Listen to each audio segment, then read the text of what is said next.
Selamat sejahtera saya ucapkan kepada Puan Faridah binti Muhammad Sabuh. Pada hari ini, kami bertiga akan membentangkan tentang analisis keutuhan wacana. Ini merupakan ahli kumpulan kita. Saya merupakan Warsan Daniel Lelaki Tinagaran. Terdapat juga Lilisha, anak perempuan Seger, dan Aisyah binti Ahmad Basir.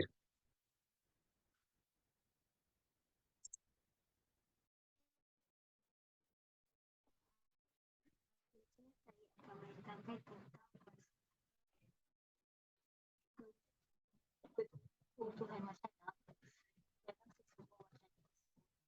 kaitan antara unit-unit bahasa atau unsur-unsur yang penting seperti kata, frasa, klausa dan ayat disusun dan dijalin dengan sempurna. Dalam hierarki bahasa, wacana berada pada tingkat tertinggi iaitu hadis selepas ayat. Oleh itu, sesuatu teks atau petikan itu hanyalah dianggap sebagai sebuah wacana apabila ia mempunyai ciri-ciri yang utuh. Tanpa ciri keutuhan ini, sebuah teks atau petikan itu hanyalah sekumpulan ayat yang tidak bermakna. Terdapat beberapa aspek keutuhan wacana seperti keutuhan semantik, keutuhan fonologi, keutuhan gramatikal dan keutuhan leksikal.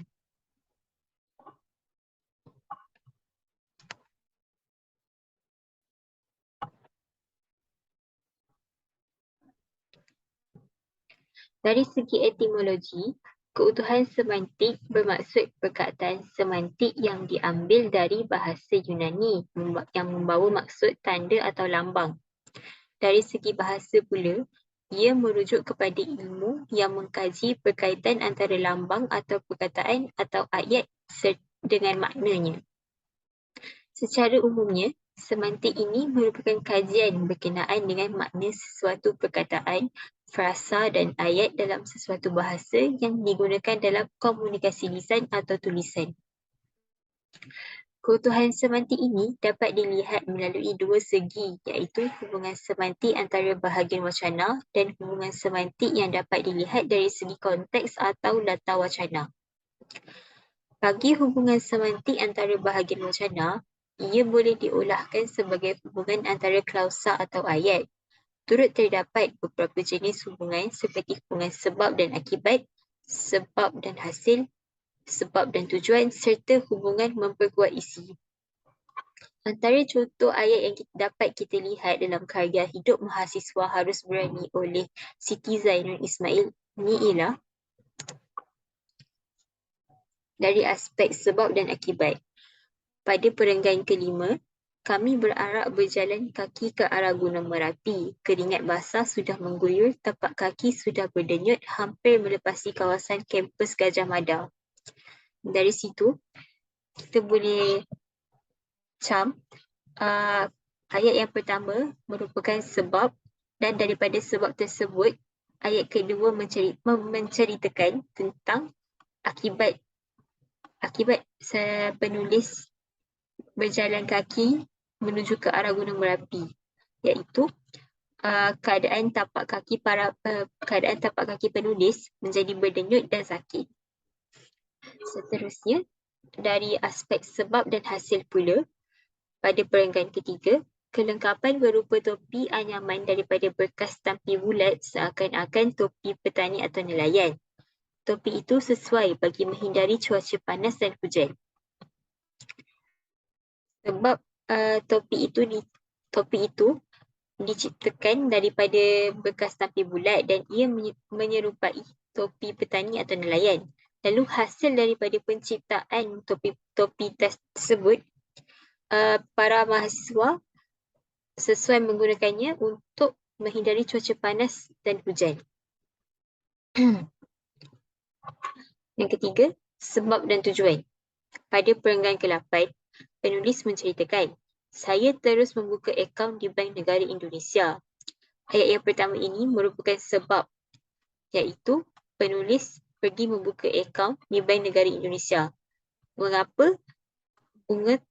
Kerana penulis ingin menyimpan wang sebanyak RM5,000 sebulan itu untuk penulis membelanjakan ia untuk perbelanjaan sewa bilik termasuk sarapan dan makan malam.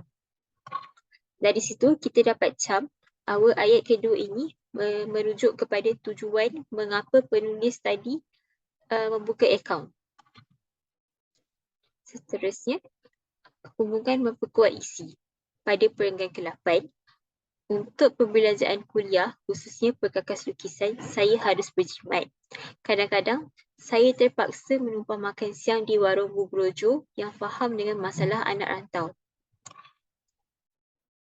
Pada isi yang pertama dalam perenggan ke-8 ini, penulis menceritakan untuk membeli perkakas lukisan buat kursus yang diambil, maka penulis tersebut harus berjimat.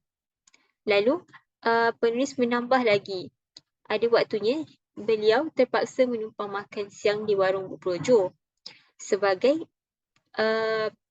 ayat untuk memperkuat isi awal tadi.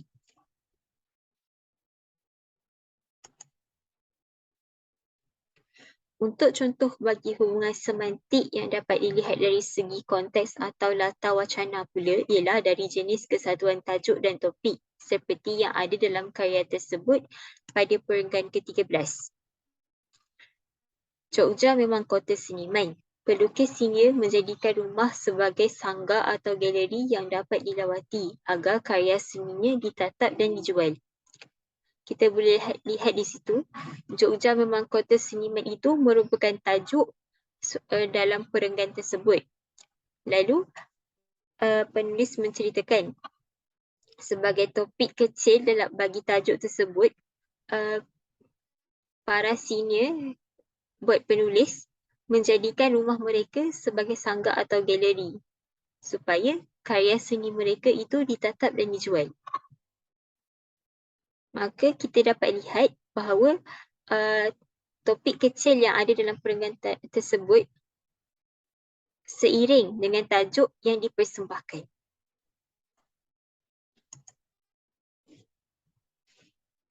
Seterusnya, aspek keutuhan fonologi pula dapat dilihat dari segi hentian suara, nada suara dan intonasi suara. Perkara ini secara tidak langsung turut menimbulkan hubungan semantik yang berbeza-beza dalam bahagian wacana. Antara aspek dalam keutuhan fonologi ialah ayat tanya yang mempunyai tanda soal dan perlu dibaca dengan intonasi suara yang sesuai dan menunjukkan bahawa ayat tersebut ialah suatu pernyataan. Seperti dalam perenggan ke-5 dan 7, dalam karya Hidup Mahasiswa Harus Berani, akan dikerjai para raka terhadap mahasiswa baharu. Pada perenggan ini, penulis menceritakan adakah pada waktu itu mahasiswa baru ini akan dikerjakan ataupun dibuli oleh para senior mereka. Seterusnya pada perenggan ke-7 pula, penulis bertanya, mengapa daripada ayat tersebut kita dapat lihat penulis bertanya, mengapa sewaktu mereka berwajah ceria dan gembira, mereka dimasukkan ke bilik berhantu. Apakah ujian yang ingin dilakukan oleh para senior mereka? Seterusnya, aspek lain yang ada dalam keutuhan fonologi juga ialah unsur paralinguistik. Unsur ini dapat membantu pemahaman terhadap tentang sesuatu wacana. Dalam wacana tulisan, unsur paralinguistik ini kebiasaannya diguna pakai untuk memperjelas persembahan wacana. Contohnya yang ada dalam karya Hidup Mahasiswa Harus Berani ialah terpapar bayang mengerikan, terjeritlah si penakut. Tiba giliran si Siti kecil masuk terus memejamkan kelopak mata. Sambil tersenyum dan teraba kursi rotan terus duduk. Terdengar ketukan pintu tapi tidak saya pedulikan. Kita dapat lihat di situ penulis cuba untuk memberi bayangan bagaimana keadaan penulis tersebut. Dan daripada situ juga kita sebagai seorang pembaca dapat membayangkan keadaan yang penulis sedang alami.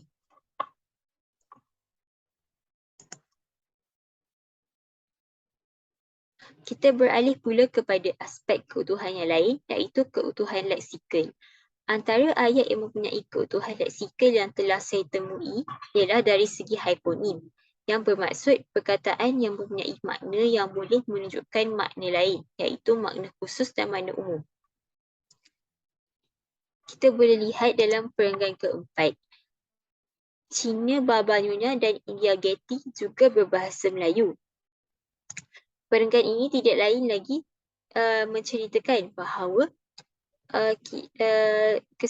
kita dapat menyimpulkan warga Malaysia ini terdiri daripada pelbagai bangsa seperti Cina, India dan Melayu, dan kesemua bangsa ini diiktiraf sebagai warga negara Malaysia. Aspek keutuhan wacana yang terakhir ialah keutuhan gramatikal. Keutuhan gramatikal ini seharusnya memperlihatkan hubungan berdasarkan bentuk tata bahasanya. Antara contoh bentuk tata bahasa yang dapat diperoleh dalam karya hidup mahasiswa harus berani ini ialah kata penghubung. Kata hubung ini digunakan untuk memperlihatkan pertautan antara ayat-ayat serta perenggan-perenggan yang ada dalam sesebuah wacana untuk memastikan ianya lebih utuh. Seperti yang kita dapat lihat pada perenggan kedua. Minggu Mapram di kampus asri wajib dilalui oleh pelajar atau mahasiswa baharu di kampus Indonesia. Kata hubung yang ada dalam perenggan ini adalah atau. Atau ini berfungsi untuk menghubungkan dua ayat supaya menjadi satu ayat yang lebih kompleks. Lalu contoh yang seterusnya, Asri telah ditubuhkan oleh cadangan para seniman dan sokongan insinyur Soekarno Indonesia. Kata hubung yang dapat kita lihat dalam ayat ini ialah dan. Dan ini juga berfungsi untuk menghubungkan dua ayat menjadi satu ayat yang lebih kompleks. Kerana Asri telah ditubuhkan oleh cadangan para seniman ini boleh menjadi satu ayat. Lalu Asri telah ditubuhkan dengan cadangan oleh sokongan insinyur Soekarno Indonesia ini juga boleh menjadi satu ayat. Lalu jika digabungkan dengan supaya menjadi ayat lebih kompleks, kita boleh menggunakan kata hubung dan. Baiklah, sekian sahaja daripada saya. Saya serahkan kembali kepada ahli kumpulan saya yang lain.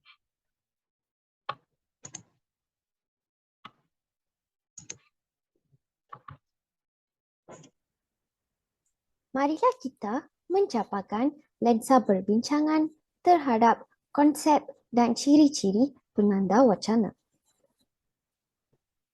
Penanda wacana berupa kata atau rangkai kata yang digunakan untuk merangkaikan ayat dengan ayat yang lain bagi menunjukkan wujudnya satu kesatuan ayat yang utuh. Tujuannya adalah untuk merangkaikan ayat dengan ayat, maka penanda wacana itu juga dikenali sebagai perangkai ayat atau peranti linguistik. Penanda wacana juga didefinisikan sebagai perkataan ataupun rangkaian perkataan yang berfungsi mempertalikan sesuatu idea, hujah dan pandangan seseorang semasa menulis ataupun berucap. Penanda wacana ialah perkataan yang berfungsi sebagai menghubungkan sesuatu idea, hujah atau pandangan seseorang semasa mereka menulis atau berucap. Ia adalah penting kerana penanda wacana dapat mewujudkan pertautan serta kesinambungan antara sebahagian ayat ke ayat yang lain. Secara amnya, penanda wacana digunakan bagi menyambung ayat dengan ayat, menghubungkan perengan dengan perengan yang lain, melahirkan ayat-ayat dan perenggan yang berkesinambungan gramatis serta yang bermakna. Penanda wacana juga merupakan unsur bahasa yang mewujudkan koherensi dan koheren antara teks dengan teks yang lain sehingga membentuk kesatuan. Penanda wacana amat penting dalam sesebuah teks kerana penanda wacana dapat mewujudkan pertautan atau kesinambungan antara sebahagian teks dengan yang lain sehingga membentuk kesatuan.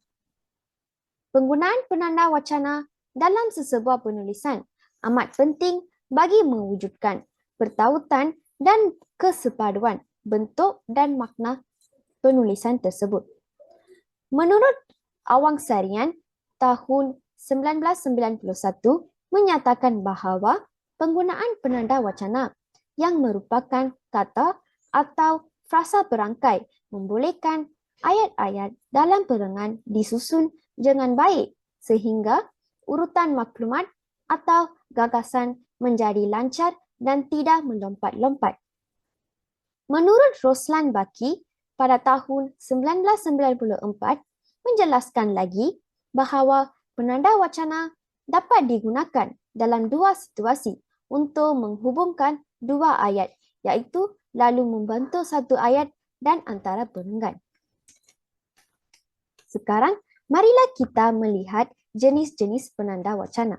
Terdapat 3 jenis penanda wacana, iaitu penanda kronologi, yang kedua penanda idea, dan yang terakhir ialah penanda wacana dan tanda koma. Penanda kronologi.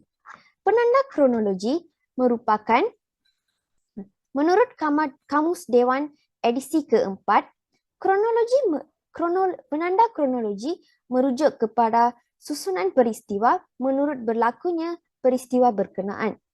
Penanda kronologi ialah perkataan yang dimasukkan pada permulaan ayat atau di tengah ayat yang berfungsi untuk menunjukkan masa sesuatu kejadian atau sebagainya supaya wacana yang dihasilkan dapat disampaikan secara teratur dalam menonjolkan kesinambungan idea. Penanda kronologi terbahagi kepada 4 jenis, iaitu kronologi tambahan, kronologi tentangan, kronologi musabab, dan kronologi tempo.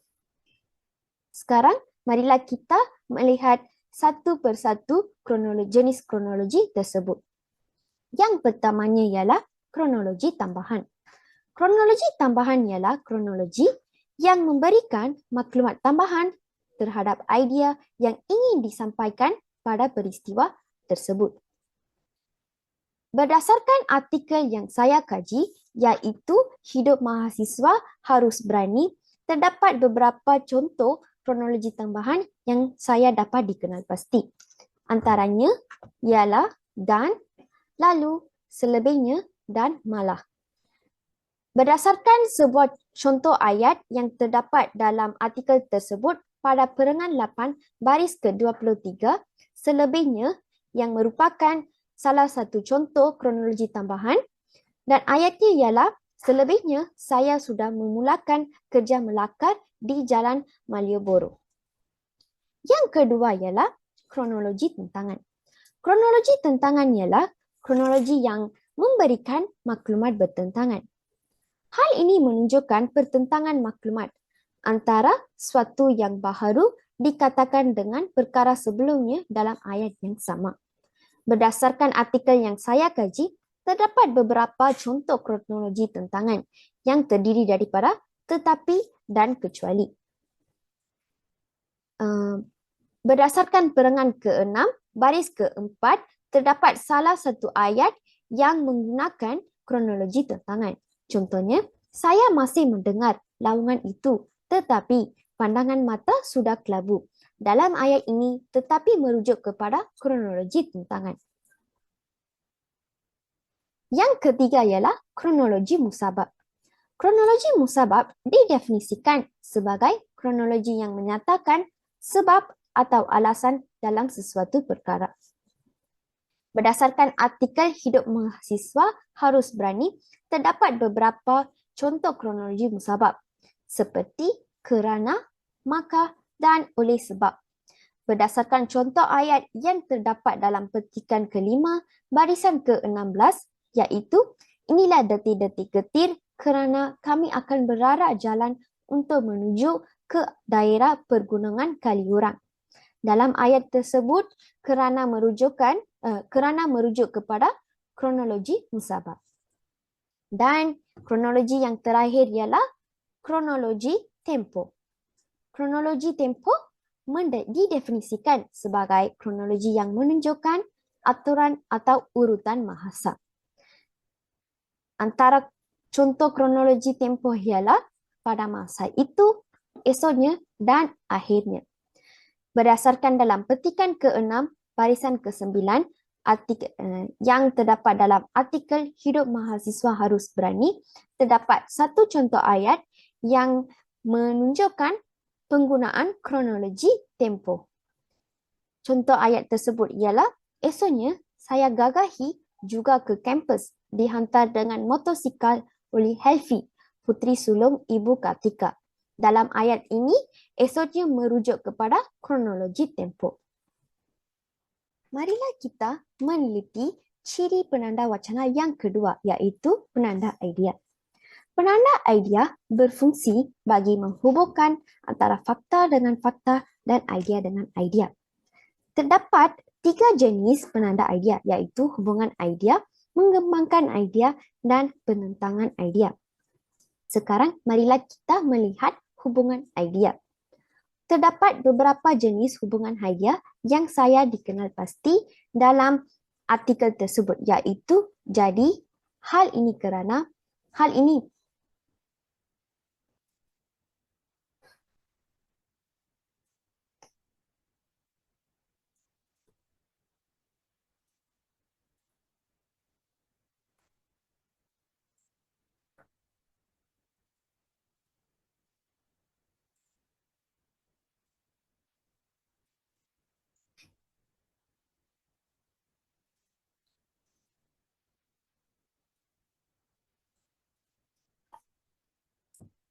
Marilah kita meneliti ciri kedua penanda wacana, iaitu penanda idea.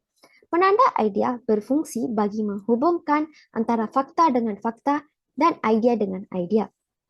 Terdapat 3 jenis penanda idea, iaitu hubungan idea, mengembangkan idea, dan pertentangan idea. Sekarang, marilah kita meneliti hubungan idea.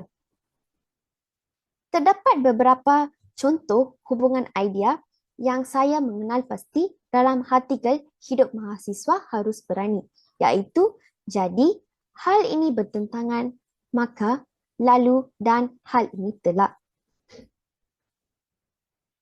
Penanda idea telah dimasukkan bagi menunjukkan hubungan di antara fakta dengan fakta bagi menunjukkan hubungan idea tersebut.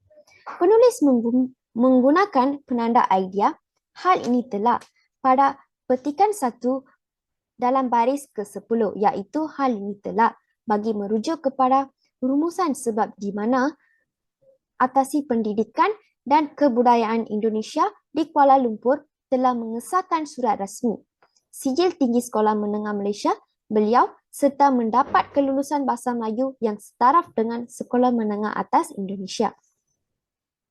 Yang kedua ialah mengembangkan idea. Antara contoh mengembangkan idea ialah malah, selebihnya, kerana, umumnya, dan. Pada perengan ke-10, penulis menggunakan penanda idea malah bagi mengembangkan idea. Penulis menunjukkan huraian atau penerangan, iaitu di mana beliau wajib lulus di dalam kuliah rasmi tersebut serta perlu menulis esei 10 halaman. Dan yang ketiga ialah pertentangan idea. Dan contoh pertentangan idea ialah tetapi. Penulis juga menggunakan elemen yang menunjukkan pertentangan idea, iaitu tetapi, di mana menceritakan penari kumpulan Marta menampilkan watak penari yang sihat dan gempal bertentangan dengan kebiasaannya penari Jawa yang kecil dan molek. Ciri yang terakhir ialah penanda wacana dan tanda koma. Dalam pendahuluan baris ke-4, penulis menyatakan 2 hari sebelum itu dan pada perengan ke-10 baris ke-12, penanda wacana ini merupakan penanda wacana kronologi latar masa yang menggunakan tanda koma selepas ayat untuk menghubungkan dengan ayat seterusnya agar lebih mudah dibaca dan difahami oleh pembaca. Di samping itu, terdapat penanda wacana yang lain dalam penulisan artikel ini, ianya dapat dilihat pada perangan ke-10, iaitu 9, 10 dan 11. Iaitu malah dalam artikel ini juga terdapat kohesi dan koheren, iaitu ayat yang berkait rapat dan terdapat pengujudan pengulangan perkataan. Secara keseluruhannya, inilah konsep dan ciri-ciri penanda wacana yang dapat dikupaskan dari artikel Hidup Mahasiswa Harus Berani yang dikarang oleh Siti Zainul Ismail.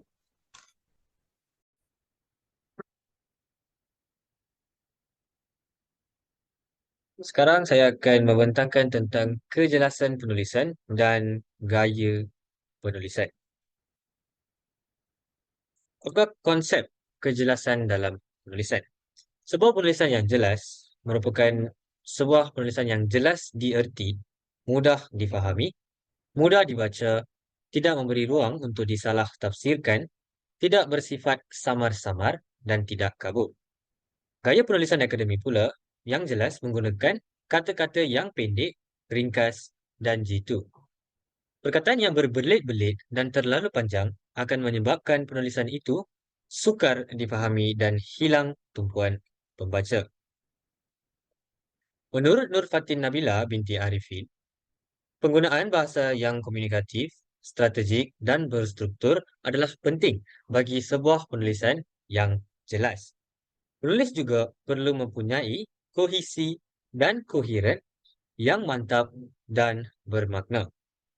Penulis perlu mempunyai tujuan yang jelas, tepat dan maklumat yang dinyatakan adalah logik.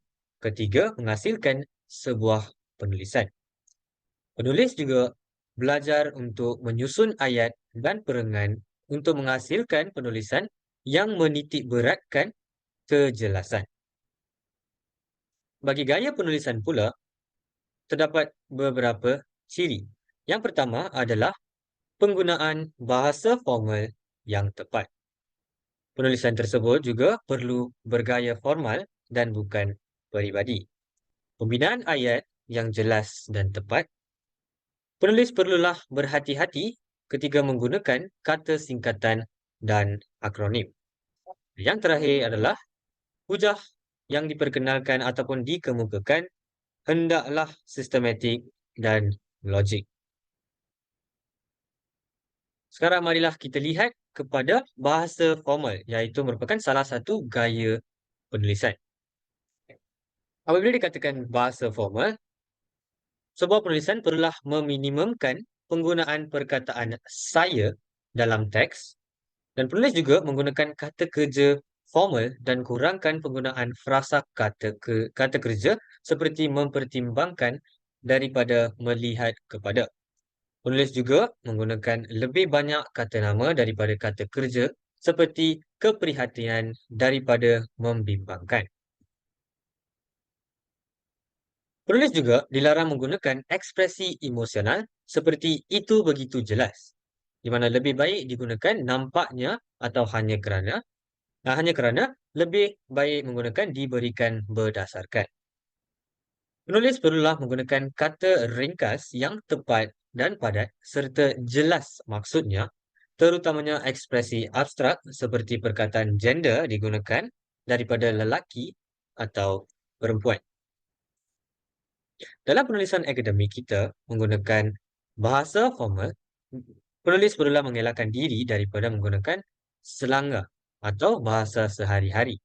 Penulis akademik yang mempunyai kejelasan akan menggunakan bahasa formal untuk menerangkan pendapat penulis dengan rujukan daripada pandangan-pandangan orang lain ataupun tokoh-tokoh yang lain.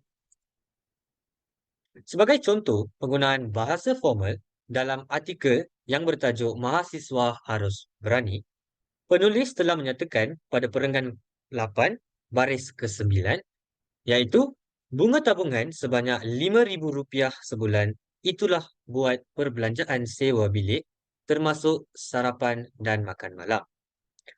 Penulis telah menggunakan perkataan rupiah dan telah mengelakkan penggunaan singkatan kata bagi rupiah iaitu Rp. Ini menunjukkan bahawa penulis tidak menggunakan ataupun mengelakkan dirinya daripada menggunakan selanggar ataupun bahasa sehari-hari, iaitu penulis menggunakan perkataan rupiah secara sepenuhnya dan tidak menggunakan singkatan kata bagi rupiah iaitu Rp. Dan itu adalah salah satu contoh bagi penggunaan bahasa formal dalam penulisan artikel. Seterusnya, apakah itu koheren dan kohesi dalam penulisan?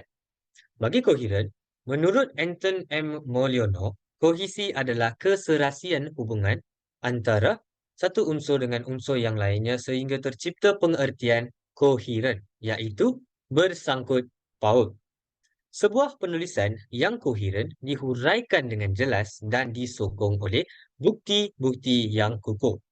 Ini memudahkan pembaca untuk memahami hujah dan tinjauan penulis dalam menulis sesebuah artikel. Koherensi adalah perkaitan antara bahagian dengan bahagian yang lainnya sehingga kalimat memiliki kesatuan makna yang utuh. Ini merupakan ciri-ciri sebuah penulisan yang koheren. Penulis perlulah memastikan semua isi sokongan yang dikemukakan adalah berkait rapat dengan isi utama yang dinyatakan. Penulis juga menentukan isi sokongan berkait antara satu sama lain. Jalinan mengerat antara frasa, kata dan ayat untuk menghasilkan wacana yang utuh. Pertautan antara satu ayat dengan satu ayat yang lain, satu perenggan dengan satu perenggan yang lain, dan satu idea dengan satu idea yang lain penting bagi menghasilkan sebuah penulisan yang koheren. Hal ini bermaksud bahawa dalam sesebuah penulisan, idea-idea yang dikemukakan saling berkait rapat atau berkaitan antara satu sama lain. Contoh bagi koheren ataupun sebuah penulisan yang koheren di artikel ataupun pada artikel Mahasiswa Harus Berani, penulis telah menunjukkan koherensi pada perenggan ke-8 dan perenggan ke-9, di mana pada perenggan ke-8 penulis telah berkata bahawa Minggu Mapram, iaitu Minggu Orientasi bagi mereka yang di luar negara, telah pun tamat, iaitu pada perenggan ke-8. Dan perenggan ke-9 beliau telah memulakan dengan tugasan-tugasan yang dipertanggungjawabkan kepadanya sebaik saja minggu orientasi tersebut tamat.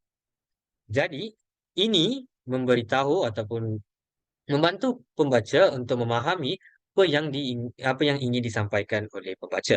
Pembaca ingin menyampaikan bahawa pada perenggan 8 beliau ataupun minggu orientasi mereka telah pun berakhir dan pada perenggan ke-9 beliau telah bermula untuk kemukakan tugasan-tugasan yang telah beliau dapat untuk disiapkan.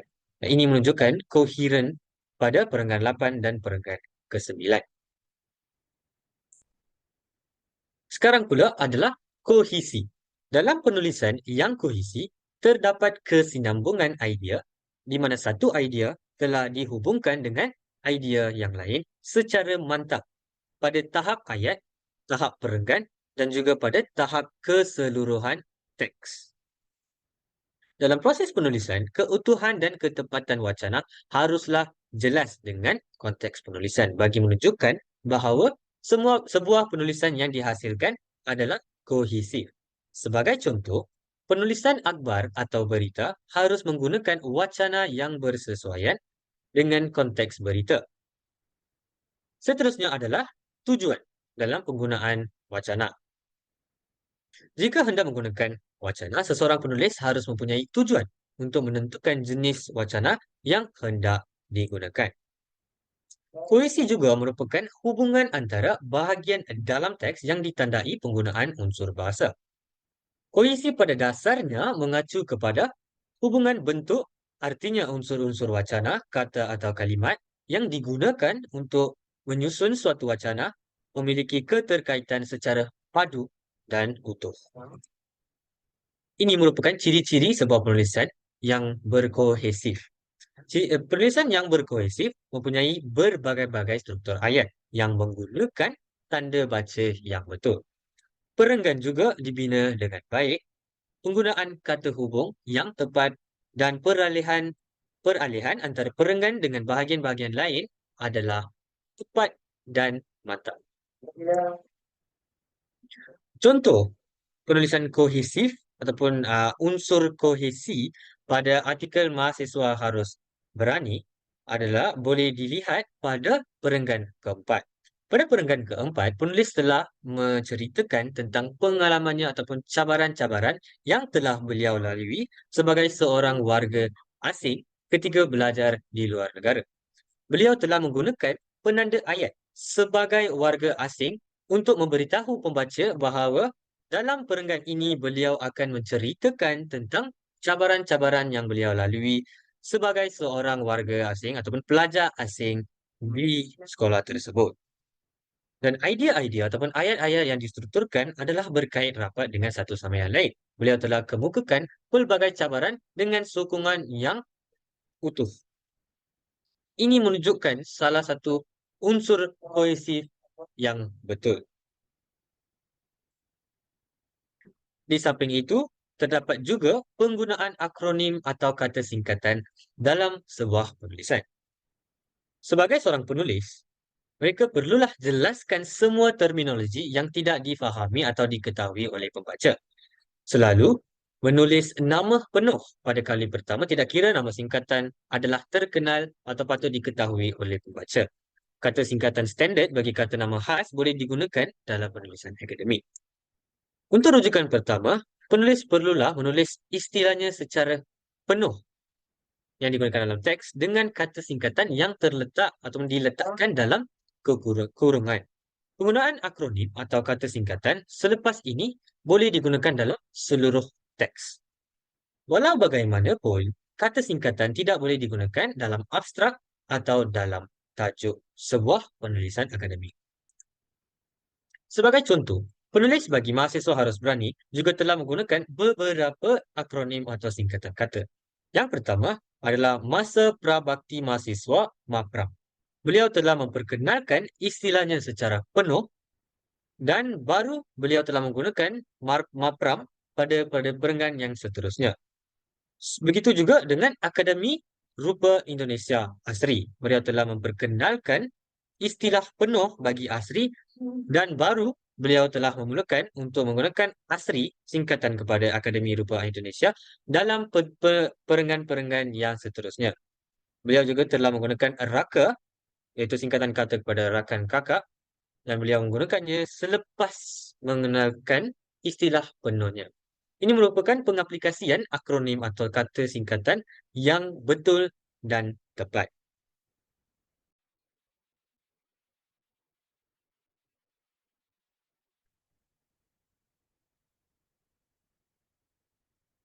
Yang terakhir adalah sumber rujukan bagi sesebuah penulisan. Sesebuah penulisan perlulah ditulis rujukan mengikut sistem APA edisi yang ke-7, di mana dalam sistem tersebut terdapat citasi, citations, iaitu nama-nama penulis atau sumber yang dinyatakan dalam penulisan atau hasil karya. Terdapat rujukan, iaitu senarai maklumat rujukan untuk nama-nama yang telah dinyatakan dalam petikan atau karya yang muncul di akhir penulisan. Bilangan rujukan harus sama dengan bilangan citasi yang dinyatakan. Contohnya, sekiranya ada 5 jenis citasi berlainan, maka perlu ada maklumat rujukan bagi 5 citasi yang berkenaan. Nah, itu merupakan sistem APA edisi ke-7. Jadi, apakah peranan rujukan tersebut dalam penulisan? Rujukan adalah antara halaman yang perlu disertakan di dalam sesuatu penyelidikan. Rujukan mempunyai beberapa kepentingan, antaranya senarai rujukan yang dibina akan memberi ruang kepada penyelidik yang berminat untuk membuat pembacaan dan penyelidikan lanjutan. Senarai ini juga adalah untuk memberi penghargaan kepada penulis-penulis lain yang menyumbangkan teori, pendapat dan sebagainya. Rujukan ini juga menampakkan senarai sumber yang digunakan adalah berkaitan dengan topik penyelidikan. Sebenarnya ini juga dapat membuktikan kesahihan sesuatu penyelidikan dan sesuatu penulisan. Rujukan adalah alat untuk merekod maklumat dan digunakan dan boleh membantu sekiranya maklumat tambahan diperlukan atau hilang. Senarai ini dapat menghindarkan penggunaan notah kaki iaitu footnote. Ini adalah contoh rujukan bagi pembentakan ini ketika kami mencari maklumat di pelbagai-pelbagai sumber. Ini adalah contoh rujukan yang ditulis mengikut sistem APA edisi yang ketujuh. Dan itu sahaja daripada kami semua. Sekian, terima kasih. Ribuan terima kasih saya ucapkan kepada Puan Farida kerana sudi mendengar pembentangan kami tadi. Sekian, terima kasih.